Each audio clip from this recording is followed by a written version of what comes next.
ఇప్పుడు 30 ఏంటో 60 ఏంటో 100 కూడా చూద్దాం. 30 దాసుని స్థానం, 60 తండ్రి అని పిలవగలిగే కుమారులు కుమార్తెల స్థానం. జాగ్రత్తగా అర్థం చేసుకోవాలి. 100 వధువు స్థానం, భార్య స్థానం. దాసుడు ఎల్లప్పుడూ ఇంట బయట ఉండును. దాసుడు ఎల్లప్పుడూ ఇంట బయట ఉండును. అది దాసుని స్థానం.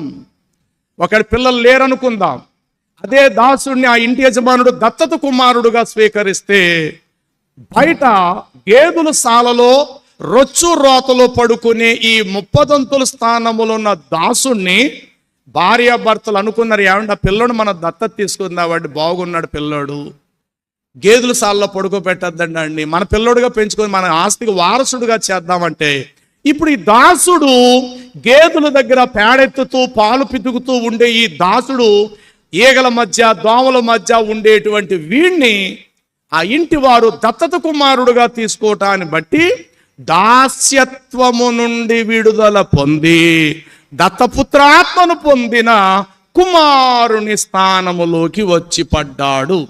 ఇప్పుడు వీళ్ళిద్దరిని అమ్మా నాన్నగారు అని పిలుస్తాడాడు. నిన్నటి వరకు యజమానుడా నా యజమానురాలా ఆకలేస్తున్నా నాకు అన్నం పెట్టరా అని అడుక్కోవాలాడు. ఆ టయానికి తీసుకెళ్లి చెప్పతో కూడు పెట్టాల. అది వాడి స్థితి నిన్నటి వరకు. ఇప్పుడు వీడిని దత్తత కుమారుడుగా స్వీకరించేశారు. డైనింగ్ టేబుల్ మీదకి వచ్చి కూర్చుంటున్నాడు, వాడికి నచ్చినంత వండుకుంటున్నాడు. అంటున్నాడు, డాడీ ఇవాళ నేను నా స్నేహితులతో బయటకు వెళ్ళంటే కారు వేసుకెళ్ళి నాన్న, కారులో పెట్రోల్ ఉంది నాన్న అన్నట్టు. డబ్బులు ఎన్ని అవసరం, ఏమే బాబుకి ఒక 10,000 రూపాయలు సరిపోతాయి నాన్న. అరే నేను ఎందుకు ఇలా గౌరవిస్తున్నారంటే ఈరోజు నువ్వు కుమారుడు అయ్యావు, నువ్వు కుమార్తె అయ్యావు, నాయనా తండ్రి అని పిలవగలిగే స్థాయిలోకి నువ్వు వచ్చావు. మరి నిన్నటి వరకు ఎవరైతే నువ్వు, నిన్నటి వరకు నీ స్థానం 30, చాలా చిన్న స్థానం గలవాడివి. నువ్వు దాసుడు స్థానము గలవాడవు. అలాంటి దాస్యరకము నుండి దాస్యత్వము నుండి విడుదల పొంది దత్త పుత్రాత్మను పొంది అబ్బా తండ్రి అని పిలవగలిగే కుమారుడు కుమార్తె స్థానములోకి వచ్చాము. ఇది 30తో పోల్చుకుంటే 60 గొప్పదే కాబట్టి దాసుడి స్థానము నుండి 60 అనబడిన కుమారుల కుమార్తె స్థానములోకి వచ్చాం. దాసుడు ఎప్పుడు ఇంట బయటనే ఉంటాడు, కుమారుడు ఎల్లప్పుడూ ఇంటిలో ఉంటాడు. కుమారుడు ఎల్లప్పుడూ ఇంటిలోనే ఉంటాడు, దాసుడు ఎల్లప్పుడూ ఇంట బయట ఉంటాడు. ఈ దాసుడు స్థానము ఈ అధ్యాయ ప్రకారంగా చూస్తే 30, కుమారుడు స్థానము చూస్తేమో 60. ఇప్పుడు 100 స్థానం ఎవరిదంటే భార్యది. పిల్లలందరూ వేరు గదుల్లో, వేరు హాల్లో, సోఫాల మీద, అక్కడక్కడ చిన్న చిన్న దివాన్ కాట్స్ మీద పడుకుంటే భార్య మాత్రమే తన భర్తతో అతి పరిశుద్ధ స్థలం అనబడినట్లు ఆయనతో ఏకీభవిస్తూ, దీన్ని ఇంకోలా అర్థం చేసుకోదు, దానిని పవిత్రంగా భావించండి. శరీరము కలిసి, తన భర్త శరీరముతో తన శరీరము మిళితము కలిసి, వారు ఇరువురు కాదు వారిద్దరు ఏకమై ఉన్నారు అన్నట్లు భర్తను నిలువెత్తు చూడగలిగే ఈ స్థాయి ఎవరిదంటే పూర్తిగా భార్యకే ఉంది. కాబట్టి భార్య స్థానము ఈ అధ్యాయంలో 100 స్థానము, కుమారుల స్థానము ఈ అధ్యాయంలో 60 స్థానము, దాసుని స్థానము ఈ అధ్యాయంలో 30 స్థానము. ప్రభు చెప్పాడు, ఒకడు 30 నుండి 60 గాను చెప్పాలి, 60 నుండి 100 రావాలి అన్నాడు ఒక అధ్యాయంలో. అది న్యాయమే. ఇంకో చోట అన్నాడు, ఒకడు 100 గాను 60 గాను 30 అన్నాడు. 100 అంటే ఈ బాహ్య ప్రపంచం. ఈ బాహ్య ప్రపంచములోని ప్రభు స్వరక్తం సంపాదించిన సంఘం ఉంది, ఇది 60. ఈ 60 నుండి నిత్య జీవమునకు పోయే మార్గం ఇరుకు. ఎన్నో సమస్యలు వస్తాయి, తట్టుకోవాలా. బంధువర్గం వెలివేస్తుంది, అవమానాలు వస్తాయి, నిందలు వస్తాయి. అన్నిటికీ తట్టుకుంటూ సహించుకుంటూ ఉంటేనే జీవమునకు పోవు మార్గము ఇరుకు, దానిలో ప్రవేశించువారు కొందరే. ఇది 30 స్థానం. వినండి, దాసుడు నిన్నటి వరకు యజమానుణ్ణి పూర్తిగా పై నుండి కింద వరకు డ్రెస్ ధరించుకొని రోడ్డు మీదకి వస్తే ఆ పేడ పిసుక్కుని ఆ పిల్లవాడు దాసుడు జమీందారు వందనాలండి అంటాడు. యజమానుని ఎక్కడి నుండి ఎక్కడదా చూసాడంటే పైన ఫేస్ ముఖం చూస్తాడు, అరచేతులు చూస్తాడు, చెప్పులు వేసుకుంటే పాదాలు చూస్తాడు. యజమానుడు శరీరములో వాడికి కనబడింది పావళ వంతు మాత్రమే చూశాడు. మా యజమానుడు చాలా తెల్లగా ఉంటాడండి బాబు, ఆయన చేతులు చాలా తెల్లగా ఉంటాయండి, ఆయన ముఖం కూడా చాలా తెల్లగా ఉంటుందండి అని ఈ రూపాన్ని చూసిన దాసుడికి పావళ వంతు యజమానుడు కనబడ్డాడు. ఇప్పుడు కుమారులు ఉన్నారు, చూశారు. కుమారులు ఇంట్లోనే ఉంటారు. తండ్రి బాత్రూంలోకి వెళ్ళి స్నానం చేసి ఒక రుమాలు మొలక కట్టుకొని వచ్చి ఒళ్ళు తుడుచుకోవడానికి వచ్చి, అరే నాన్న కాస్త వీపు మీద పౌడర్ చల్లరా, అమ్మాయి కాస్త నాకు వీపు మీద పౌడర్ చల్లరా తల్లి అంటే కూతురు వచ్చి పౌడర్ రాస్తుంది, కొడుకు కూడా వచ్చి పౌడర్ రాస్తాడు. ఇప్పుడు దాసుడు చూసే దానికంటే దేహమును కుమార్తెలు తన తండ్రికి నాభి మొదలుకొని మోకాళ్ళ వరకు ఉన్న భాగాన్ని చూడరు, కానీ నాభి మొదలుకొని పైకి, మోకాళ్ళు మొదలుకొని క్రింద భాగానికి కూతుర్లు కొడుకులు తండ్రిని చూడగలుగుతారు. ఇది 60 వంతుల స్థానం. ఇప్పుడు వివాహమైంది, ఫస్ట్ నైట్. భార్యాభర్తలు దేవుని చిత్తము ధర్మమును నెరవేర్చడానికి వంశావళి పిల్లలు కావాలి, కాబట్టి వారు అలాగుంటేనే వారికి పిల్లలు పుడతారు అనేది జగమెరిగిన సత్యం. కాబట్టి తన భర్తను తన 2 కళ్ళతో పై నుండి క్రింద వరకు నిలువెత్తు చూడగలిగేది భార్య. ఏమంటే రేపన్న రోజు భర్తకు పక్షవాతం వచ్చింది అనుకోండి, ఇంట్లో 4 ఆడపిల్లలు ఉన్నారు, వయసు వచ్చిన ఆడపిల్లలు, పక్షవాతం వచ్చింది తండ్రికి. తల్లి అంటుంది, అమ్మాయి మీరు కాసేపు బయటికి వెళ్ళిపోండి, బయటికి వెళ్ళి చదువుకోండి, బయటికి వెళ్ళండి, మీ నాన్నకి స్నానం చేసి బట్టలు కట్టాలా, వెళ్ళిపోండి అని అంటే వయసు వచ్చిన 4 ఆడపిల్లలు మెల్లిగా బయటకు వస్తా తల్లి తలిపేస్తుంది. వేసేసి భర్తకు పూర్తిగా బట్టలు ఊడదీసేసి పై నుండి కింద వరకు తలారా స్నానం చేసి ఒళ్ళంతా సబ్బు రాసి, తన చేతులు ఏం కదలట్లా, ఒళ్ళంతా సబ్బు రాసి చక్కగా చంకన పట్టుకొని పిల్లోళ్ళ తీసుకొచ్చి మళ్ళీ హాల్లో కూర్చోబెట్టి ఒక రుమాలతో పై నుండి కింద వరకు ప్రతి భాగాన్ని చూస్తుంటుంది తన భార్య. నిలువెత్తు చూసి శుభ్రంగా తుడిచి అండర్వేర్ వేసి పైన ఒక బనేనేసి ఒక లింగి కట్టి, అప్పుడు పిల్లలు లోపలికి వచ్చి టిఫిన్ చేయండి, మీ నాన్నకి స్నానం అయిపోయింది లోపలికి రండి అంటే అప్పుడు పిల్లలు వస్తారు. ఇప్పుడు పిల్లలు తండ్రి వారే, భార్య తన భర్తదే. కానీ ముగ్గురులో కల్లా దాసుడు కన్నా, కుమారుల కన్నా, భార్య కన్నా ఈ ముగ్గురులో ఎక్కువ ప్రాధాన్యత తన భర్త పట్ల, ఆ యజమానుడు పట్ల ఎవరికి ఎక్కువగా ఉందంటే భార్యకు మాత్రమే. అర్ధరాత్రి భర్త వస్తాడు, ఇంటి తలుపు దడతాడు, ఎవరు లేచి గడ తీయాలి చెప్పండి? మరి మీ ఊళ్ళో ఎవరు తీస్తారు నాకు తెలదు, మా ఊళ్ళో అయితే ఆడోళ్ళే తీస్తారు, అనగా భార్యలే తీస్తారు. ఒకవేళ ఏ కారణం చేత అది దున్నపోతులాగా స్వామరిపోతులా నిద్రపోయి కూతురు తీసి కళ్ళులో నలుపుకుంటూ, డాడీ ఇప్పుడు వచ్చారా మీరు అంటే, ఏమే మీ అమ్మ ఏమైంది, తగలడిందా, అది లేకడం చేతకద్దానికి, ఇలాంటి మాట అనేస్తాడు. అప్పుడు ఆ కూతురు, లేదు నాన్న ఉదయం నుండి అమ్మకి జ్వరంగా ఉంది, ఒంట్లో బాగలేదు, అన్నం కూడా తెరలే, టిఫిన్, ఓహో సర్లే అప్పుడు అంటాడు ఆ మాట. కానీ మొట్టమొదటి నోరు ఎవరి మీద జారిపోతుందో తెలుసా? భార్య మీదే. ఎందుకంటే లేచి సదుపాయం చేయవలసిన హక్కులు ఆవిడికే. పైగా ఆయన వచ్చి నాకు నిద్ర వస్తుంది పడుకుంటానంటే ఏమంటుందో తెలుసా? అయ్యా కాస్త వేడివేడిగా కాఫీ పెడతాను, తాగేసి నిద్రపోదురు కానీ కాస్త వేడివేడిగా భోజనం పెడతాను, వద్దులేవే తినేసి వచ్చి అంటే, లేదు మీరు తినండి అంటారు. అంటే ఈ విధంగా పరామర్శించటం, భర్త యొక్క బాధ్యతలు వహించటం. ఇంకా బాగా చెప్పాలి, షుగర్ పేషెంట్ అయిన భర్త, ఆరోగ్యవంతురాలైన భార్య ఎక్కడికైనా ఫంక్షన్కి వెళ్ళారు, లేకపోతే బంధువుల ఇంటికి వెళ్ళారు, ఆ ఇంటికి వెళ్ళి వారు ఏదో అభిమానంతో ఏవో వండేయడానికి ప్రయత్నం చేస్తారు. కానీ ఇప్పుడు వంటగదిలోకి వెళ్ళి అడుగుద్ది, ఏమంటున్నారమ్మా అని. ఏముందదినా, అన్నయ్య వచ్చాడు కదా, నాటుకోడి వండేస్తున్నావు, గార్లు బూర్లు వండేస్తున్నావంటే, అవేమి మీ అన్నయ్య తినడు. ఆయన ఆరోగ్యం నాకు బాగా తెలుసు, ఆయన ఆరోగ్యం నేను కాపాడుకోవాలి, నా భర్త ఆరోగ్యం. కాబట్టి మీరు ఏం చేస్తారంటే కాస్త పక్కకి వెళ్తే నా భర్తకు నచ్చినట్లు నేను వండుకుంటా, మీరు వండింది నేను తింటా, నా భర్త మాత్రం తిండు, ఎందుకంటే నా భర్త ఆరోగ్యం నాకు కావాలి. మీరు ఏది పెడితే అది పెట్టడం అది భావ్యం కాదు. అదేంటోదినా రాక వచ్చారు కదా అంటే, అమ్మా ఆయన ఆరోగ్యం ముఖ్యరా తల్లి, కాస్త పక్కన అంటే ఈ విధముగా చర్య తీసుకోవటం, భర్త యొక్క యోగక్షేమాలు గుర్తించటం, ఈ హక్కులన్నీ ఎవరికి ఉంటాయి అంటే కుటుంబంలో భార్యకే. పిల్లలు 4 పుట్టారు, పెరిగి పెద్దవారయ్యారు. భార్య భర్తలు పట్టుకొని ఏడుస్తారు. ఏమే, ఆడు చూస్తే ఆడ వెళ్ళిపోయాడు పెళ్లి చేసుకొని, ఈడు చూస్తే ఈడు ఇలాగ వెళ్ళిపోయాడు, మూడోవాడిని చూస్తే మూడోవాడు కూడా మీతోనే ఉంటానా మీతో ఉంటున్నాడు వెళ్ళిపోయాడు, ఇంకా నాలుగో వాడే ఉన్నాడే. ఆడేం చేస్తాడంటే భార్య అంటే, ఏమండి ఎవరు మనతో ఉన్నా ఎవరు మనతో లేకపోయినా నేను మీతోనే ఉంటానయ్యా, ఆఖరి వరకు మీరు నాతోనే ఉంటారయ్యా, మరణము తప్ప మరి ఏది కూడా నన్ను వేరు చేదయ్యా. మధ్యలో వచ్చిన పిల్లలు మధ్యలోనే వెళ్ళిపోతారు. ఎవరి కాపురాలు వాళ్ళి, ఎవరి జీవితాలు వారే అయ్యా, కానీ నేను మిమ్మల్ని ఎప్పటికీ వదలనయ్యా. అప్పుడు భార్యతో భర్త అంటాడు, ఏమే ఏ పరిస్థితుల్లో కూడా నేను వదులుకోరే.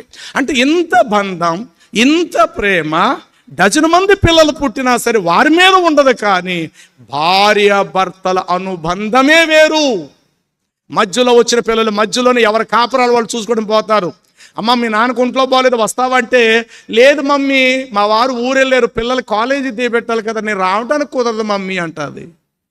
పెళ్ళైనప్పుడు మాత్రము కారులో పంపితే డోర్ తీసినప్పుడు వెనక్కి వచ్చి తండ్రి మీద పడిపోయి ఏడ్చేస్తుంది, నాన్న నేను వెళ్ళను బాబోయ్, నేను వెళ్ళను బాబు, ఆడి దగ్గరికి వెళ్ళను బాబోయ్, ఆడి దగ్గరికి వెళ్ళను బాబోయ్, నువ్వే నా సర్వని ఎడుతుంది. మళ్ళీ తీసుకెళ్ళి కారు దగ్గర దిగబెడతారు, మళ్ళా వెనకాల కళ్ళం నీళ్ళు పెట్టి మళ్ళీ వచ్చి అమ్మను పట్టుకుని ఏడుస్తుంది. ఎంతవరకు నటన? కొద్ది రోజులే. దానికి పిల్లలు పుడతారు, దానికి ఒక కుటుంబం ఏర్పడింది. ఆ తర్వాత ఫోన్ చేసి అమ్మా మీరు వస్తారంటే, మాకు రావటానికి కుదరదు మమ్మీ అంటే అర్థం ఏంటి? వీళ్ళందరూ 60 స్థానములో ఉన్నారు. 60 దాటుకొని ఒక్కడుగు ముందుకు వెళితే 100 స్థానము. ఆ భార్య భర్తలు ఉండే గది ప్రత్యేకమైన బెడ్రూమ్, అది అతి పరిశుద్ధ స్థలం.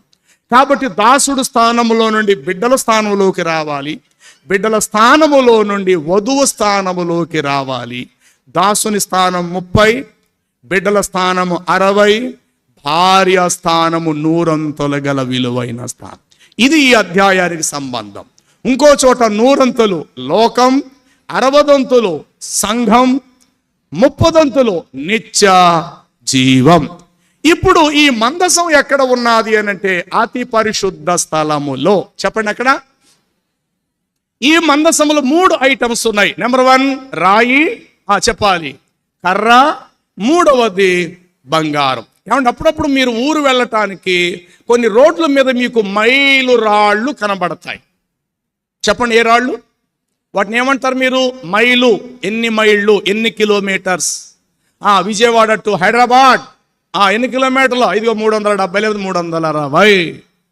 అంటే రాయి నీకు ఏం నేర్పిస్తుంది అని అంటే, ఓ బాటసారి నువ్వు వెళ్ళవలసిన దారి ఇదేరా, ఇలాగ వెళ్ళిపో, అలా వెళ్ళిపోతున్నావు అనుకున్న గమ్యానికి చేరుకుంటావు అని చెప్పి రోడ్డు ప్రక్కన నీకు కనబడే ఆ మైలు రాళ్ళు, అది black colour, yellow colour, white కలర్తో వేయబడి వాటి మీద సంఖ్య ఉంటుంది. 350, 300, 250. ప్రయాణం చేసే కొద్ది సంఖ్య తగ్గిపోతుంటుంది. అంటే రాయిలో ఉన్న గుణము ఏమిటంటే స్థిరత్వము. చెప్పండి స్థిరత్వము. మీరు పగలు వెళ్ళండి, ఆ మైలు రాయి అక్కడే ఉంటుంది. రాత్రి వెళ్ళండి, అక్కడే ఉంటుంది. సంవత్సరం పోయిన తర్వాత వెళ్ళండి, ఒకవేళ రంగు చేంజ్ అయితే చేంజ్ అవ్వచ్చు. మళ్ళీ గవర్నమెంట్ వారు ఏం చేస్తారంటే ఆర్ఎంబి వాళ్ళు, ఆ రోడ్లు చేసేవారు మళ్ళీ వాటికి రంగులు వేసి కిలోమీటర్లు మళ్ళీ రాస్తారు. ఒక 2-3 సంవత్సరాల వరకు రంగు వెలిసిపోకుండా మరలా అట్లాగే ఉంటుంది. మరలా ఒకవేళ రంగు వెలిసిపోతే మరలా దాని మీద ఆ సంఖ్య రాసి ఆ పేర్లు రాస్తూ అలాగే ఉంటుంది. ఇప్పుడు చెప్పండి, రాయి అయితే ఉంది, కానీ రాయ మీద సంఖ్య లేకపోతే రాయకు విలువ ఉందా? నా మాట అర్థం కాలేదా? అయితే అనండి, లేదా కాదని చెప్పండి. రాయ మీద సంఖ్య లేదు, హైదరాబాద్ అనే పేరు లేదు, 370 కిలోమీటర్ల పేరు లేదు, కానీ రోడ్డు ప్రక్కన మాత్రం పాతబడి అలాగే గుచ్చబడి ఉంది రాయ. అది మైలు రాయే, కానీ దాని మీద ఏం లేదు. ఇప్పుడు ఆ రాయ వల్ల నీకేం ప్రయోజనము చెప్పాలి? ఏమన్నా ప్రయోజనమా? లేదు. దాని మీద ఏముంటే నీకు ధైర్యము, దారి చూపిస్తుంది, కిలోమీటర్ల సంఖ్య ఇంత అని ఎప్పుడు చెప్పుద్ది అంటే దాని మీద ఏముండాలి? సంఖ్యా పరిమాణం. రాయ మీద అక్షరము చెక్కబడాలి. ప్రభు అంటాడు, మోషే కనబడి మైదానములో నుండి 2 రాళ్లను ఏరుకొని తీసుకురా, నేను ఇజ్రాయెల్తో చేయి నిబంధన ఏంటో రాసేస్తాను, నేను దాని మీద వెళ్ళు అనేసరికి ఆ మైదానంలో ఎన్నో రాళ్ళు కనబడ్డాయి.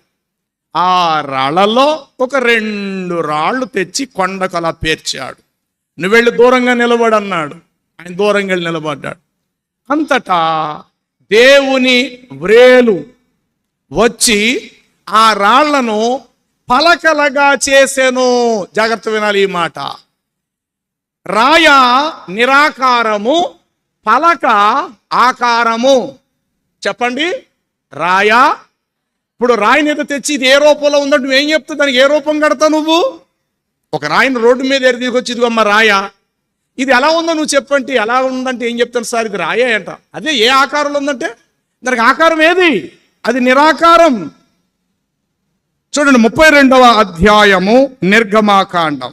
రండి త్వరగా కొద్ది నిమిషాలు ఈ మాటలు మనం చెప్పుకొని మనం ముగించుకుందాం. 16వ వచనం. ఆ పలకలు దేవుడు చేసినవి, ఆ పలకల మీద చెక్కబడిన చేవిరాత. చాలంతే. ఏమండి అక్కడ ముందు రాళ్ళు, తర్వాత ఏమయ్యాయి? పలకలని చెప్పాలి మీరు నాకు. పలక అనే మాటకు అర్థము చతురాకారము. చిన్నప్పుడు మనం చదువుకునేటువంటి స్కూల్కి వెళ్ళినప్పుడు పలకలు ఉంటాయి కదా, పలక బలిపి పట్టుకుని వెళ్ళేవారు కదా, దాన్ని పలక అంటారు. వ్రాసేది.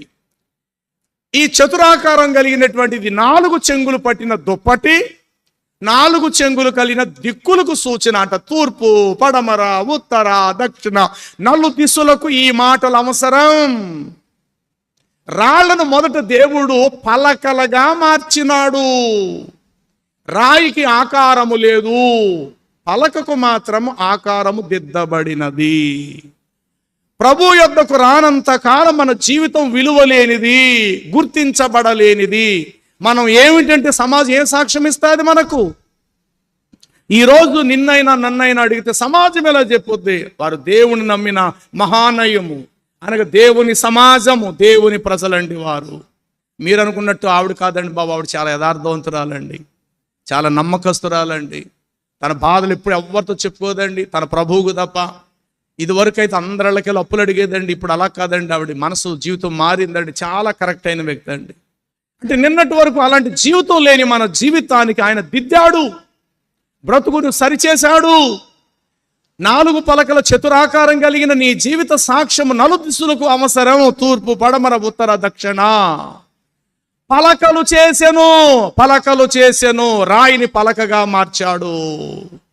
ఇదే రాయి దైవజనుడు చేతుల్లోకి రాకపోతే రోడ్డు మీద ఉంటే గత దినం చెప్పినట్టు ఆ రాళ్ళు వ్యభిచారిని కొట్టడానికి ఉపయోగపడి ఉండొచ్చు, ఆ రాళ్ళు స్తెఫనును కొట్టడానికి ఉపయోగపడి ఉండొచ్చు, ఇంకేమైనా జరిగి ఉండొచ్చు. అవే రాళ్ళు మోషే చేతుల్లోకి రాకపోతే, మోషే చేతుల్లోకి వచ్చి పడ్డాయి ఒక 2 రాళ్ళు. ఆ 2 రాళ్ళు కొండ పైకి తీసుకెళ్ళాడు, దేవుని పాదాల దగ్గర పెట్టాడు. నువ్వు వెళ్ళి దూరంగా నిలబడమని చెప్పాడు. దేవుని యొక్క అగ్ని వచ్చి ఆ రాళ్లను అందమైన రూపముగా 4 పలకలుగా చతురాకారంగా పలకలుగా చెక్కాయి. ముందు రాయికి ఒక రూపాన్ని దిద్దటం జరిగింది.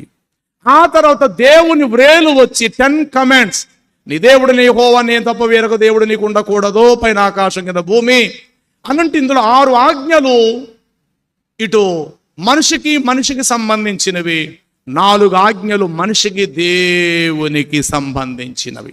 మొత్తం మీద 10 ఆజ్ఞలు కొత్త నిబంధనలు 2 ఆజ్ఞలుగా మారాయి. ఓ ఇశ్రాయేలు వినుము, నీ దేవుడైన ప్రభు అద్వితీయుడు, నీ దేవుడైన ప్రభువును సేవింపవలెను, అలాగే నిన్ను వలె నీ పొరుగువాడిని ప్రేమించవలెను. పొరుగువాడిని ప్రేమిస్తే పొరుగువాడిని భార్య నాశించం, పొరుగువాడిని గాడిద నాశించం, పొరుగువాడిని ఎద్దు నాశించం, పొరుగువాడి దాసి నాశించం, పొరుగువాడి మీద అబద్ధ సాక్ష్యం పలకము, పొరుగువాడిని నరహత్య చేయము. ఈ 6 ఆజ్ఞలు మనిషికి సంబంధించింది. అలాగే 4 ఆజ్ఞలు దేవుడు సంబంధించి. నీ దేవుడైన ప్రభు నేను తప్ప వేరొక దేవుడును పూజించరాదు అంటే ఇంకా లోక సంబంధమైన వాటిని కాక ఆయన్ని పూజిస్తాం, ఎందుకంటే ఆయన ఆజ్ఞ నెరవేరుస్తున్నాం. 2 పరిశుద్ధంగా ఉండుటకు విశ్రాంతి దినం ఆచరించుడు జ్ఞాపకం ఉంచుకో. 6 దినాలు కష్టపడు, 7వ దినం నీ దేవుడు నీ యెహోవా విశ్రాంతి దినము, నీవైనా నీ దాసిని పని చేయకూడదు. ఖచ్చితంగా ఆయన ప్రేమిస్తే ఆదివారం పూట ఎన్ని పనులున్నా, ఎన్ని ప్రయాణాలున్నా అవన్నీ పక్కన పెట్టి దేవుడి మందిలోకి వచ్చి కూర్చుంటాం. దేవుని ప్రేమిస్తే గనుక. కొంతమంది ఆదివారమే ప్రత్యేకంగా పనులు పెట్టుకుని ప్రయాణాలు చేస్తారు. ఆదివారం పూట ఓటీలు ఎగస్ట్రా డ్యూటీలు చేసేవారు కొంతమంది ఉంటారు. భార్య పిల్లలు మాత్రం మందిరానికి వస్తారు, భర్త మాత్రం ఉద్యోగంలో ఉంటాడు. ఉద్యోగం చేయడం తప్పని నేను అనను, కానీ 6 దినాలు నువ్వు కష్టపడడానికి సమయం ఇచ్చాడు. కొంతమంది అంటారు, ఆ పనిలో నాకు ఆదివారం పూట సెలవు ఇవ్వరండి అంటారు. ఆదివారం పూట సెలవు ఇయ్యగలిగే పనిలోనే నువ్వు కుదురు, అలాంటి పనినే కుదుర్చుకో. అంతే తప్ప ఆదివారం సెలవు ఎవరు కానీ జీతం మాత్రం 15,000 ఎగస్ట్రా దొరుకుతుందని చెప్పి అందులో దూరిపోక నీ ఆత్మీయ జీవితాన్ని భంగం కలుగుతుంది.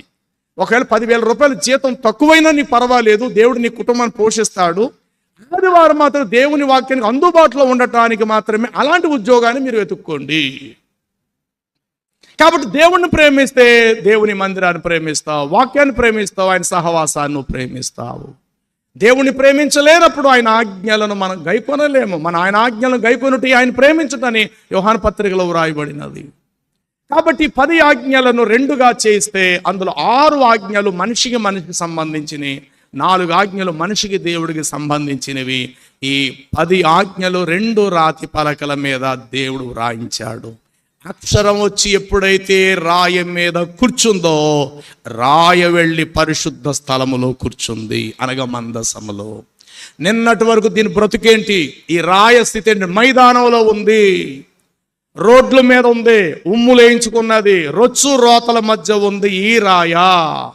గబగబా మోషే వెళ్ళి ఆ రోడ్డు మీద రొచ్చు రోతల్లో ఉన్న ఆ రాళ్లలో ఒక 2 రాళ్లను తీసి పైకి తీసుకొని వెళ్ళాడు దేవుడి దగ్గర. ఎప్పుడైతే దానికి రూపం దిద్దాడో, దాని మీదకి వాక్యం వచ్చి కూర్చున్నాదో, వెంటనే ఇప్పుడు ఆ రాయికు పవిత్రత వచ్చింది. మిగతా రాళ్లతో కలిసిపోలేదు. ఇప్పుడు ఈ రాయి స్థాయి వేరు, ఈ రాయి అంతస్తు వేరు, ఈ రాయి ఉన్న స్థితి వేరు. ఇప్పుడు ఈ రాతి పలకలు ఎక్కడికి వచ్చాయి అంటే మందసములోనికి వచ్చాయి. మరి మందసం ఎక్కడ ఉంది అని అంటే అతి పరిశుద్ధ స్థలములో ఉంది. ఈ అతి పరిశుద్ధ స్థలము పరలోక నమూనా. ఆవరణం లోకానికి సాదృశ్యం, పరిశుద్ధ స్థలం సంఘమునకు సాదృశ్యము. ఈ సంఘము పరిశుద్ధ సంఘం అయితే ఈ సంఘం అంతస్తు దాటుకొని అతి పరిశుద్ధ తెరను దాటి లోపల మనం వెళ్ళబోతున్నాం. అది నిత్య జీవం. నిన్నటి వరకు మనందరం ఆవరణములో ఉన్నాం. అందరూ బలుల కొరకు పాపులు గొర్రెలు మేకలను పట్టుకున్నట్లుగా నిన్నటి వరకు బయట మైదానంలో ఉన్నాం. ఆ మైదానములో నుండి పరిశుద్ధ స్థలంలోకి వచ్చి పడ్డాం, అనగా సంఘం. ఇక్కడ నుండి మన ఆశ ఏంటంటే ప్రధాన యాజకుడు వెళ్ళే నిత్య జీవానికి నేను వెళ్ళాలి, అతి పరిశుద్ధ స్థలానికి. అక్కడ ఉంది ఈ రాళ్ళు. నిన్నటి వరకు రోతలో ఉన్న రాయ అతి పరిశుద్ధ స్థలములోకి వెళ్ళి కూర్చుంది. కారణం ఏంటో తెలుసా? రాయ మీద వాక్యము లేకపోతే రాయకు విలువ లేదు. రాయ భూమికి మట్టికి సంబంధించింది, వాక్యము పరలోకానికి సంబంధించిన దేవుడిది. వాక్యం వచ్చి రాయి మీద కూర్చొని రాసింది. ఆ వ్రాత దేవుని చేయి వ్రాత, దేవుని వ్రేలొచ్చి దాని మీద వ్రాసింది. వెంటనే ఆ రాయికు విలువ వచ్చింది, ఆ రాయికు ఘనత వచ్చింది. ఇక రోడ్ల మీద తిరగట్లేదు ఆ రాయ, మైదానంలో మురుకు రోతల్లో లేదు ఆ రాయ. ఎక్కడ ఉందంటే అతి పరిశుద్ధ స్థలములో మందసములో ఉంచబడినది. దేవుడు కూడా కొత్త నిబంధన సంఘములో చేసిన కార్యం ఇది. ఎక్కడో విసిరివేయబడిన చోట, మలినం ఉన్న చోట, దుర్భర స్థితిలో ఉన్న నాని జీవితాలు, మన బ్రతుకులను దేవుడు ఎన్నుకొని ఏర్పరచుకొని తన పరిశుద్ధ స్థలములోకి మందిరములో తెచ్చిపెట్టాడు. కారణం ఇక్కడికి వచ్చిన తర్వాత ఏం చేశాడు అని అంటే వాక్యం మనలో చెక్కాడు.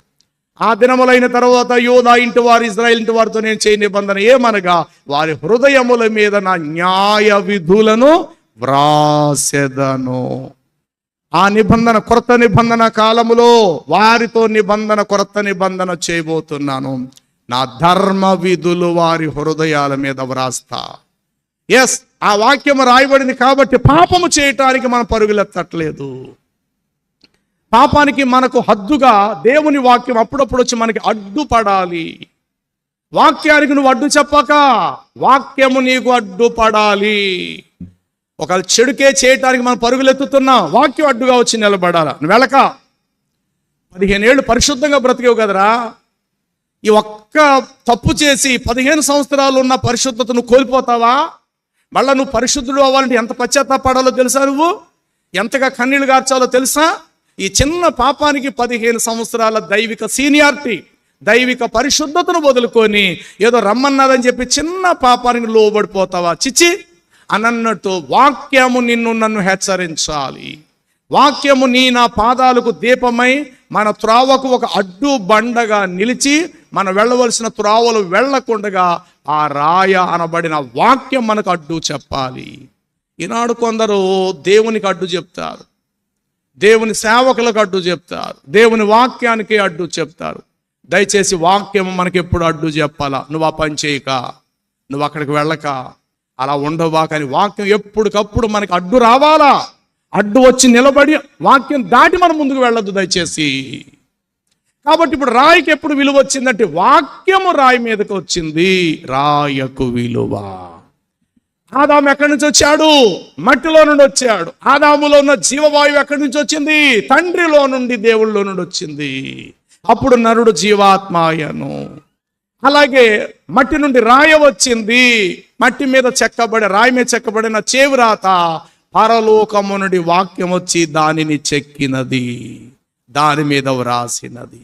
కాబట్టి వాక్యము కలిగిన రాయ పరిశుద్ధ స్థలములో కూర్చుంది. 2, చిగిరించిన అహరోను చేతి కర్ర. సంఖ్యాకాండము 17వ అధ్యాయం 8వ వచనాన్ని మీరు గమనిస్తే, అంతట వారు ఆ ప్రత్యక్ష గుడారములోకి వెళ్ళి చూడగా అంతట అహరోను చేతి కర్ర చిగిరించినదై అది బాదము పుష్పములు, బాదము పండ్లును, బాదము ఆకులు గలిగినదై అది ఫలించి ఉండుట వారు చూసి విభ్రాంతి చెందిరి. సంఖ్యాకాండం 17:8 వచనములో మీకు కనబడుతుంది ఆ మాట. ఏముంది అక్కడ? మరనాడు మోషే సాక్ష్యపు ప్రత్యక్ష గుడారములోకి వెళ్ళి చూడగా లేవి కుటుంబీకుడైన అహరోను చేతి కర్ర చిగిరించి ఉండెను. అది చిగిరించి అబ్బా పువ్వులు పూసి బాదము పండ్లు గలది ఆయన. ఒక మాట నా వైపు చూడండి. నిన్నటి వరకు ఆ కర్ర ఏంటి? రోడ్లంతా తిరిగింది అది. ఎందుకంటే ఐగుప్తికి వెళ్ళినప్పుడు దారి మధ్యలో కర్ర పట్టుకు ప్రయాణం చేశారు కదా. మీరు ఎప్పుడైనా పెద్ద వయసు గలవారు, నడువంగిపోయిన వారి చేతుల్లో కర్రలు చూసారా మీరు? ఎక్కడ దాకా ఎందుకు? మన గాంధీ గారు తాతగారి చేతిలో ఉంటుంది కర్ర అని చెప్పండి రా బాబు. గాంధీ గారు తాతగారి చేతిలో ఏముంటుంది? అది లేకుండా ఎక్కడ లేడైనా. ఎక్కడైనా మీ స్టాచ్యూ, ఆ బొమ్మ నిలబడితే కనుక విగ్రహాన్ని, ఖచ్చితంగా చేతిలో కర్ర ఉంటుంది. కర్ర ఏం చేస్తుంది చెప్పాలి. ఏం చేస్తుంది అని అంటే, నువ్వు వేసే ప్రతి అడుగునకు ఒక్క అడుగు అది ముందు వెళతాది. కర్రని ఇలా పెట్టుకొని నడుస్తామా, చెప్పాలి నాకు. అబ్బే కర్రని ఇలా పెట్టుకొని నడుస్తామండి మేము. ఎవడన్నా అలాగెళ్తాడు? జ్ఞాన బుద్ధి ఉన్నాడు ఎవడన్నా? పోనీ కర్రని ఇలా పెట్టుకొని నడుస్తాడా? ఇలా నడుస్తాడా? నో. గురుడి వాళ్ళు మీరు ఎప్పుడైనా చూడండి, ఇలాగే అనుకుంటా. అంటే ఒక 2 అడుగులు మనిషి వేసే ప్రతి అడుగునకు కర్ర ముందు స్థానములో ఉండాలి. అనగా ఎదురుగా నీకు ఊబే ఉంది, ఎదురుగా ముండ్ల తుప్పలే ఉన్నాయి, ఎదురుగా నీకు అగాధమే ఉంది. అది ఏదనేటువంటిది స్పర్శ నీకు తెలియచేయాలి. మరి నిన్నటి వరకు మోషే అహరోన్ చేతిలో ప్రయాణం చేసిన కర్ర ఏమై ఉండొచ్చు? మీరు ఎప్పుడైనా నడువంగిపోయిన కర్ర పట్టుకుని నడిచే వారి ఇంటికి ఎప్పుడైనా పని కట్టుకుని వెళ్ళండి ఒకసారి దయచేసి. మీకు అర్థమవుద్ది, ఈ లేఖనాలను వాస్తవం మీకు తెలుస్తుంది. వెళ్ళి ఆ ముసలోళ్ళ చేతిలో ఉన్న కర్రను పైన కింద మధ్యలో, పైన కింద మధ్యలో, అటువైపు ఇటువైపు ఒకసారి 4 సార్లు తిప్పి మీరు చూడండి. ఎలా ఉంటుందో తెలుసా? గ్రిప్పు పట్టుకున్న చోట నున్నగా ఉంటుంది, కింద భాగము ఈ తల వెంట్రుకలు విడిచిపోయినట్లుగా రింగులు తిరిగిపోయి కర్ర కింద భాగం ఉంటుంది. ఆ కర్ర అడుగులేసినప్పుడు ఎన్ని రోతల్లో నడిచిందో, ఎంత ఓబలో ఎంత మట్టిలో నడిచిందో. కానీ అహరోను చేతి కర్ర కూడా నిన్నటి వరకు అలాంటి స్వభావం గలదియే. ఇశ్రాయేలీయులు అన్నారు, ఈ సమాజంలో మేమందరూ పరిశుద్ధులమే, లేవి గోత్రికుడైన అహరోను మాకు యాజకుడేటి, లేవి గోత్రుడి మోషే నువ్వు మాకు ప్రధానమంత్రిగాను లేకపోతే న్యాయాధిపతిగా, దైవజనుడు, ప్రవక్తగా నువ్వేంటి, మీ అక్కగారైనటువంటి మిరియాము మాకు ప్రవక్తని ఏంటి అంటే, మీ ముగ్గురు కలిసి అమ్రాను ఎకేబేదులు ఒకే తల్లి గర్భంలోంచి వచ్చిన మీ ముగ్గురేనా మా మీద అధిపతులు? మీకేమో మీ దగ్గర ప్రార్థన చేయించుకోవాలా? స్త్రీలకేమో నువ్వేమో పెత్తనగతివి, నువ్వేమో గొప్ప మహాప్రవక్త, నువ్వు మాత్రమే పెద్ద యాజకుడువు అంటే మిగతా మా 11 గోత్రాలు వ్యర్థమేనా, అంటే లేవి గోత్రమే పెద్ద గొప్పదా అని ఒకసారి తిరుగుబాటు జరిగింది. ఇది విన్నా దేవుడు అంటాడు, అబ్బాయి మోషే, వారు ఆడిన మాటలు నేను విన్నాను, ఈసారి పైన చేయి, మిగతా 11 గోత్రికుల దగ్గర ఉన్న 11 కర్రలు తీసుకో, నీ సహోదరుడి అహరోను దగ్గర ఉన్న కర్ర కూడా నువ్వు తీసుకో, 12 కర్రల మీద వాళ్ళ గోత్రముల పేర్లు వ్రాయి, వాళ్ళ పేర్లు వ్రాసి ఇవి తీసుకెళ్లి శాసనములు ఎదుట ప్రత్యక్ష గుడారము లోపల పెట్టాయా, ఎవ్వడు లోపలికి వెళ్ళకండి, లోపల పెట్టి మీరు బయటకు వచ్చి తాళాలు వేసేయండి అని చెప్పాడు. అలా వేసి మరుసటి రోజు పెద్దలందరూ అడిగారు, పెట్టావు కదా కర్రలు, చూడబోయా లోపలికి తీసురా అనేసరికి మోషే లోపలకు వెళ్ళి 12 కర్రలు కూడా అలా పట్టుకొచ్చాడు. నిన్నటి వరకు అహరోను కర్ర ఎండిపోయింది, అది అనేక స్థలాల్లో రోత స్థలాల్లో ప్రయాణం చేసింది. ఒక్క రాత్రిలో ఆ కర్ర వృక్ష మాదిరిగా చెట్టు మాదిరిగా మారిపోయింది. ఒక్క రాత్రే. మరుసటి ఉదయం వెళ్ళి చూడగా అహరోను చేతి కర్ర చిగిరించి పుష్పములు పూసి ఫలాలు కాసి ఆకులతో నింపబడినది. అది చూసిన మిగతా వారందరూ నోటి మీద ఉరేలేసుకున్నారు. బాబోయ్, మన కర్రలు మాత్రం ఎండిన కర్రలుగానే ఉన్నాయి, ఈ కర్రకు పచ్చదనం వచ్చింది, ఈ కర్రకు ఫలాలు వచ్చి కూర్చున్నాయి, ఈ కర్రకు ఆకులు వచ్చి కూర్చున్నాయి, ఈ కర్రకు పుష్పములు వచ్చి కూర్చున్నాయి. నాయనా, ఇంకెప్పుడు మనం మోషే అహరోనుల మీద తిరుగుబాటు చేయకూడదు బాబోయ్ అని చెప్పేసేసి అంతటా కర్రకు ప్రాధాన్యత ఇచ్చారు. నిన్నటి వరకు మనుషుల చేతులలో బిగిసింపబడిన ఈ కర్ర ఈరోజు ఎక్కడుంది అనంటే అతి పరిశుద్ధ స్థలములో మందసములోకి వచ్చి కూర్చుంది. ఏం కలిగి కూర్చుంది? ఫలాలు గలదిగా కూర్చుంది, పుష్పములు గలదిగా కూర్చుంది. మీరు ఎప్పుడైనా గమనించండి, ఒక చెట్టుకి 3 రకాల పదార్థాలు ఉంటాయి. ఆకులుంటాయి, పువ్వులు ఉంటాయి, కాయలు ఉంటాయి. ఈ 3 అంతస్తులు గలవి, 3 పనులు చేస్తాయి. పుష్పం చేసే పని పుష్పం చేస్తుంది, కాయ చేసే పని కాయ చేస్తుంది, ఆకు చేసే పని ఆకు చేస్తుంది. నెంబర్ 1, ఆకు ఏం చేస్తుంది? ఆకు నీడనిస్తుంది. చెప్పాలి, ఆకులు ఏం చేస్తాయి? 2, ఆకులు ఔషధముగా ఉపయోగించబడచ్చు. పూర్వకాలం అదే కదా వైద్యం. ఏదైనా గాయం అవుతే ఒక చెట్టు ఆకులు తెంపటం, దాని ఆకులు ముద్ద కడితే ఆ రోగం, ఆ గాయము తగ్గిపోవటం. ఆకు చేసే పని నెంబర్ 1 గాయం కడుతుంది, 2 నీకు నీడనిస్తుంది. ఇది ఆకు డ్యూటీ. సెకండ్, పువ్వు డ్యూటీ. పువ్వు నీకు పరిమళమైన సువాసన ఇస్తుంది, దానిలో తేనె ఉత్పత్తి చేస్తుంది. తేనె సకల రోగాలకు ఔషధ గుణము. నా కుమారుడ, తేనె త్రాగుము, అది నీ నోటికి రుచియే కదా. కాబట్టి తేనెలో ఉన్న గుణము వాక్యానికి సంబంధం. నీ వాక్యము తేనె కంటేను, జుంటె తేనె దారల కంటేను మధురం. కాబట్టి తేనె ఎక్కడి నుంచి వస్తుందంటే పుష్పముల మీద నుండే వస్తుంది. ఈ ఎండిపోయిన కర్రకు ఆకులు వచ్చి కూర్చున్నాయి, పుష్పములు వచ్చి కూర్చున్నాయి. పుష్పము 2 పనులు చేస్తుంది.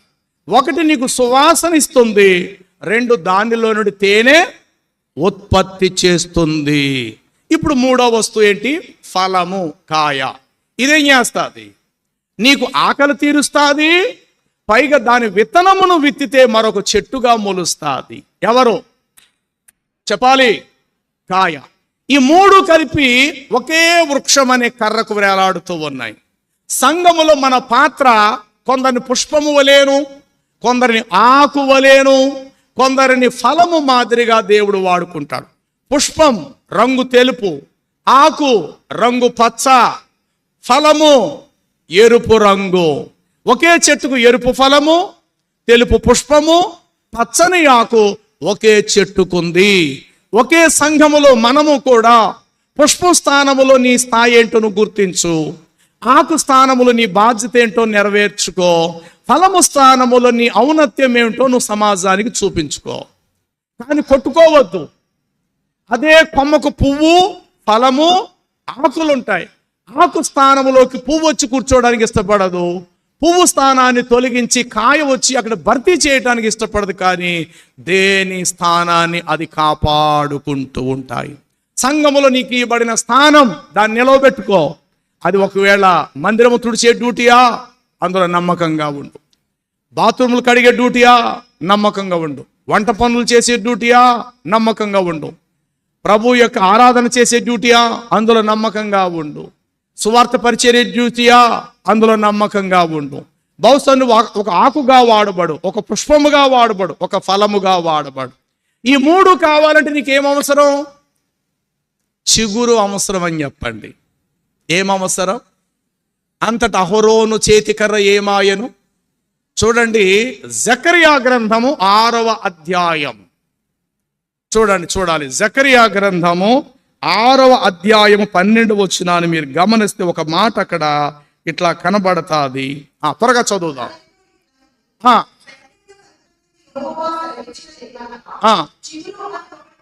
చిగురు అనువాడు ఒకడు కలడు, అతడు తన పరిశుద్ధ స్థలములో నుండి. కాబట్టి నేను దావీదు యొక్క వేరు చిగురునయ్యుంటిని. అంటే ఎండిన కర్రకు చిగురు వచ్చి తాకింది. ఆ చిగురే యేసు ప్రభు. రోడ్డు మీద ఉన్న రాయి మీదకి వాక్యం వచ్చి కూర్చుంది. వాక్యమే యేసుక్రీస్తు ప్రభువారు.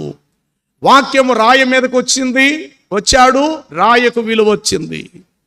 చిగురు వచ్చి కర్రను తాకింది, కర్రకు ఫలాలు పుష్పాలు వచ్చేసి ఆకులతో నింపబడినది. కాబట్టి కొందరు జీవితాల కర్ర మాదిరిగా, రాయి మాదిరిగా, బంగారపు మాదిరి గొప్ప ఇంటిలో వెండి పాత్రలు, బంగారు పాత్రలు, కర్రవి మట్టివి కలవు అన్నట్టు సంఘములో దేవుడు విభజించి మనకిచ్చిన విశ్వాస పరిమాణము చొప్పున ఎవరెవరికి ఏవేవి టాలెంట్స్, తలాంతులు దేవుడిచ్చాడు, వాటిని కాపాడుకోండి. వేరే దాంట్లో నువ్వు చొరబడక.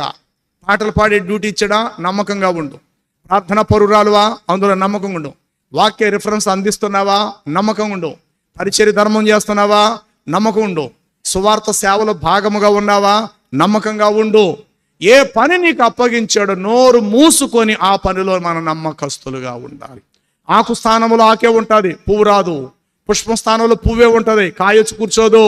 కానీ ఒకే కొమ్మకు ఎరుపు రంగు కలిగిన ఫలము, తెల్ల రంగు కలిగిన పుష్పము, పచ్చ రంగు కలిగిన ఆకు కలిసే ఆ వృక్షానికి ఉంటాయి. అలాగే సంఘములో నీ డ్యూటీ నీదే, బోధకులం మా డ్యూటీ మాదే. కానీ అందరం ప్రార్థన చేయాలి, అందరూ పరిచర్య ధర్మం చేయాలి. అందరం కలిపి సంఘక్షేమాభివృద్ధి కొరకే మనము పాటుపడాలి. కాబట్టి నెంబర్ 1 కర్ర స్థానం. దానికి ముందు రాయి స్థానం. రాయి మట్టికి సంబంధించింది, వాక్యం పరలోకానికి సంబంధించింది. అలాగే కర్ర చెట్టు మట్టికి సంబంధించింది, చిగురు పరలోక సంబంధమైన క్రీస్తుకు సంబంధించింది. 3వ మాట చూడండి, మనం ముగించుకుందాం. 16వ అధ్యాయము నిర్గమాకాండం 16వ అధ్యాయము నిర్గమాకాండం 32వ వచనాన్ని మనం చదువుదాము. మరియు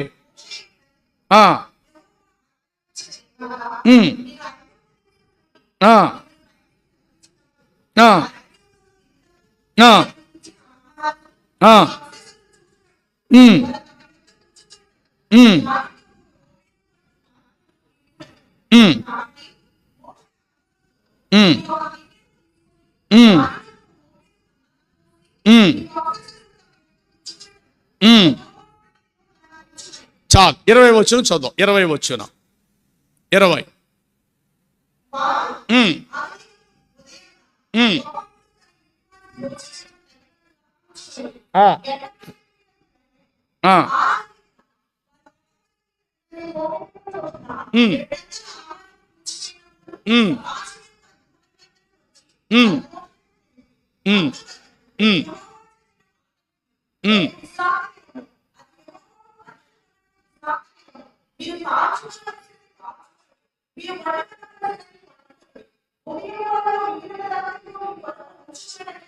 చాలు వివరణ మీకు ఇచ్చేస్తాను, అర్థమైపోతుంది. చాలా పెద్ద వచనం అది.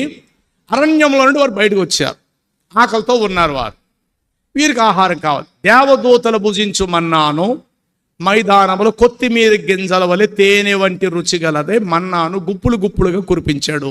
అది ఒక హిమము వలె, మంచు వలె అలా ముద్దలుగా మైదానం అంతా పడింది.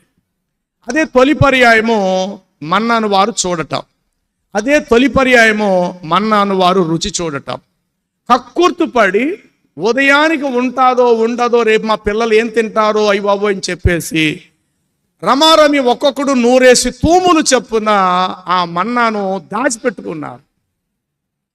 అప్పుడు ఏమైందంటే మరుసటి రోజుకి మన్నా పురుగు పట్టెను, అది కుళ్ళిపోయింది, పాసి కంపు కొట్టినట్టు కొట్టింది. అప్పుడు మోషే అంటాడు, పిచ్చి సన్నాసులారా మీరు చేసిన పని ఏంటరా? దేవుడని చచ్చిపోయాడు అనుకున్నారు, దేవుడు లేడు అనుకున్నారా? ఆయన ఉన్నాడు కాబట్టి రేపు కూడా మీకు పెడతాడు. ఏ రోజుకు ఆ రోజు, ఏ రోజుకు ఆ రోజు, ఏ రోజుకు ఆ రోజు ఫ్రెష్గా మీకు పెడతాడు. అంతపు దేవుడికి ఇవ్వడేమో, పెట్టలేడేమో, ఈ అరణ్యములో ఆయన మా ఆహారం సిద్ధపరచగలుగుతాడా? అంత పెద్ద డైలాగ్ లేకండి. రేపుదే, రేపు మధ్యాహ్నం ఇస్తాడు, రేపు రాత్రి ఇస్తాడు, బ్రేక్ఫాస్ట్ రేపు ఉదయం కూడా పెడతాడు అనేసి అన్నప్పుడు అప్పుడు దానిని పక్కన పెట్టారు. ఈలోగా మోషేతో దేవుడు అంటాడు, చూడు మోషే, రాబోయే భవిష్యత్తులో ఇజ్రాయిల్ అంటారు అన్నట్టు 40 సంవత్సరాలు మా పితరులు దేంతో పోషించబడ్డారు అని నిన్ను అడుగుతారు. అందుకు జ్ఞాపకార్థగా నువ్వేం చేస్తావంటే, ఒక బంగారపు గిన్నెను తీసుకొని ఒక ఓమెరు పట్టు మన్నాను తెచ్చి ఆ బంగారపు కప్పు నిండా నింపి ఇజ్రాయిలు చూచుచున్నట్లు రాబోయే తరము దానిని గుర్తించినట్లు దానిని తీసుకెళ్లి పరిశుద్ధ స్థలములో నువ్వు ఉంచాలి అన్నాడు. ఇప్పుడు మైదానములో పడిన మన్నా అంతా కుళ్ళిపోయింది, గిన్నె లోపల ఉన్న మన్నా మాత్రము కుళ్ళిపోలేదు. బంగారం మట్టికి సంబంధించింది, మన్నా పరలోకానికి సంబంధించింది. రాయి మట్టికి సంబంధించింది, వాక్యం పరలోకానికి సంబంధించింది. కర్ర చెట్టు మట్టికి సంబంధించింది, చిగురు పరలోకానికి సంబంధించింది. యేసు ప్రభు చెప్తాడు, పితరులు అరణ్యములో మన్నాను తినినను చనిపోయిరి, మోషే మీకు ఇయ్యలేదు, నా తండ్రియే మీకు ఇచ్చెను, అయినను దానిని తినినటువంటి ఆనాడు ఇశ్రాయేలీలు చచ్చిరి. అయితే పరలోకము నుండి దిగి వచ్చిన అసలైన మన్నా జీవ ఆహారమును నేనే, నన్ను తినువాడు చావకుండునట్లు పరలోకము నుండి దిగి వచ్చిన జీవ ఆహారము నేనే. దావీదు చనిపోయి తన పితరుల యొద్దకు చేర్చబడిన దావీదు కుళ్ళిపోయాను, అతని శరీరము నేటికి మన మధ్య అతని సమాధి ఉంది. దావీదు ఎవరిని గూర్చి అయితే ప్రవచించెనో అతడు కుళ్ళ పట్టబడలేదు. యేసు ప్రభు వారు కుళ్ళ పట్టబడలేదు. కాబట్టి కుళ్ళబట్టబడలేని బంగారపు గిన్నెలోకి వచ్చి కూర్చున్న మన్నా క్రీస్తు అయి ఉన్నాడు. రాయి మీద చెక్కబడిన వాక్యము క్రీస్తు అయి ఉన్నాడు. కర్ర మీదకి వచ్చిన చిగురు క్రీస్తు అయి ఉన్నాడు. ఆ బంగారపు గిన్నె మనమే, ఆ రాయి స్థానం మనదే, ఆ కర్ర స్థానము మనదే. ఈ 3 అంతస్తులు ఏమిటంటే, నెంబర్ 1 రాయ స్థిరత్వము, కర్ర ఎదుగుదల, సంఘములో నువ్వు ఎదగాలి, ఫలాలతో నింపబడాలి, అనేకులకు నీడనివ్వాలి, అనేకులకు ఆతిథ్యం ఇవ్వాలి, అనేకులకు పచ్చదనంగా నువ్వు కనబడాలి. దేవుని మందిరంలో పచ్చని ఒలీవ చెట్టు వలె నీవు ఉండాలి. చెట్టులో ఉన్న గుణము ఎదుగుదల, రాయలో ఉన్న గుణము స్థిరత్వము, సంఘములో నిలకడగా ఉండాలి, స్థిరత్వం గల వ్యక్తిగా ఉండాలి. ఇక బంగారం అంటారా, పరిశుద్ధమైన జీవితము, ఘనమైన విలువైన సాక్ష్య జీవితం నువ్వు జాగ్రత్తగా కాపాడుకోవాలి. దాన్ని ఇతడుగా మార్చుకోవద్దు. బంగారానికి బంగారమే, ఆ బంగారపు భవిష్యత్తును, బంగారం వంటి విలువైన జీవితాన్ని తుప్పు ముక్కగా నువ్వు మార్చుకోక, దానిలో ఎప్పుడు కూడా మన్నా నింపబడాలి. నీలో ఎప్పుడు వాక్యం నానుతూ ఉండాలా, నీ నోటిలో నీ హృదయంలో వాక్యము తడి నానుతూ ఉండాలా. ఇప్పుడు రండి, ఈ 3 వస్తువులు వచ్చి ఎక్కడ కూర్చున్నాయి చెప్పాలి గట్టిగా కదా. ఒకటి బంగారం, ఒకటి కర్ర, ఒకటి రాయ. ఇప్పుడు ఈ 3 మధ్య ఏమైనా భిన్నత్వం ఏమైనా ఉందా? నేను ఖరీదైన బంగారాన్ని, మీరు నాకంటే లో బడ్జెట్, తక్కువ రేటు, తక్కువ స్థాయి గలవారు, ఏ కర్ర గెట్ అవుట్, నువ్వు బయటికి వెళ్ళిపోవచ్చు, ఓ రాయి నువ్వు కూడా బయటికి వెళ్ళిపోవచ్చు, నేను బంగారాన్ని, నాకే అధికారం ఉంది, నేనే బంగారం కాబట్టి నేనే ఉంటాను అని ఒకవేళ బంగారపు గిన్నె ఆ మాట చెప్పి ఈ రాయను, ఈ కర్రను బయటకు తోసేసే సందర్భం ఏమైనా ఉందా చెప్పాలి. ఉమ్మంటూ అనాలా? లేదు. పోని కర్ర నేను చలువురాతిని, రాయ నేను చలువురాతిని, నేను ఫలానా గోమేధపు రాయిని, సులీమను రాయి, పద్మరాయి మొదలగు రాయి, నేనే విలువైన దానిని, మీరిద్దరూ బయట పోండి అని చెప్పి రాయి ఏమైనా మాట్లాడిందా? లేదు. పోని ఇప్పుడు కర్ర, నేను గంధపు చెక్కని, రోజు వుడ్డుని, కాబట్టి నాతో మంచాలు చేయించుకుంటారు, నేనే అందరిళ్ళల్లో ఉంటాను, మీరిద్దరు బయటకు పోవచ్చు అని కర్ర అయినా చెప్పింది. ఈ రెండిటికి నో. ఈ మూడు కలిసి ఒకే చోట ఉన్నాయి. వీటి జాతులు వేరు, వీటి అంతస్తులు వేరు, వీటి స్థాయిలు వేరు. మూడు కలిపి ఎక్కడున్నాయి అంటే పరిశుద్ధ మందసములో ఉన్నాయి. ఆ మందసమే దేవుని సంఘం. ఈ సంఘములో మనము కర్రగా, రాతిగా, బంగారపు గిన్నెగా ఉన్నాం. బంగారపు గిన్నె అయినా నీకు మన్నా అవసరం, నువ్వు కర్రవైతే నీకు చిగురు అవసరం, నువ్వు రాయివైతే నీ మీద వాక్యము చెక్కబడటం నీకు అవసరం. రాయి మీద వాక్యం లేకపోతే రాయికి విలువ లేదు, బంగారపు గిన్నెలో మన్నా లేకపోతే బంగారానికి విలువ లేదు, ఎండిపోయిన కర్రకు చిగురు లేకపోతే ఆ కర్రకు విలువ లేదు. కాబట్టి కర్రకు విలువ వచ్చిందంటే చిగురు, రాయికి విలువ వచ్చిందంటే వాక్యం, బంగారపు గిన్నెకు విలువ వచ్చింది అంటే అది మందసంలోకి వెళ్ళి కూర్చున్నది అని అంటే మన్నా వచ్చి ఆ గిన్నెలో కూర్చుంది. అందుకే బంగారపు గిన్నెకు విలువ. అంటే భూమి మీద ఎన్నో జాతుల కర్రలు ఉంటాయి. నేరేడు, రోజువుడ్డు, గంధము, ఇంకెన్నెన్నో రకరకాల కర్రలు ఉంటాయి. బయట ఉంటే వాటికి జాతులు ఉంటాయి. పొయ్యలో పెట్టి బూడిదవుతే బూడికి జాతులు లేవు. ఇది టేక్ కర్ర, ఇది రోజువుడ్డు, ఇది గంధపు చెక్క, ఇది నేరేడు కర్ర, ఇది మామిడి కర్ర. ఇలాగా కర్రలకు జాతులు ఉన్నాయి. బయట ఉన్నంత వరకే. పొయ్యలోకి దూర్చి అగ్ని చేత, ఒకే మంట చేత అన్నిటిని కాలిస్తే అన్ని కర్రలు కలిసి బూడిదైపోతాయి. బూడిదని విడదయ్యండి చూద్దాం ఇప్పుడు. ఇది టేకు బూడిదా, ఇది రోజువుడ్డు బూడిదా, ఇది గంధం చెక్క బూడిదా, ఇది మామిడి చెక్క బూడిదని విడదయ్యండి చూద్దాం. ఎప్పటికి కాదు. బూడిదను రెండోసారి కాల్చే ప్రయత్నం చేస్తే బూడిద ఎప్పటికి కూడా కాలదు. కాబట్టి బూడిదకు జాతులు లేవు, బూడిదకు రంగు భేదము లేదు, బూడిదకు కులాల యొక్క అంతస్తులు లేవు. కర్రలకు ఉన్నాయి. రోజువుడ్డు, గంధము, టేకు, రకరకాల జాతులు. కానీ బూడిదకు మాత్రం ఆ వ్యత్యాసం లేదు. సంఘం అనే పొయ్యలో నానా జాతులు గల మనము వాక్యం అనే అగ్ని చేత కాల్చబడి మనము పరిశుద్ధపరచబడాలి. కాబట్టి ప్రియులారా, నేను ముగిస్తున్నా. ఆవరణం పరిశుద్ధ స్థలం, అతి పరిశుద్ధ స్థలం. ఆవరణం 100 పరిశుద్ధ స్థలం సంఘం 60 30 దేవుని నిత్య మహిమ. ఒకడు 100 స్థాయి నుండి 60 అనే సంఘములోకి రావాలి.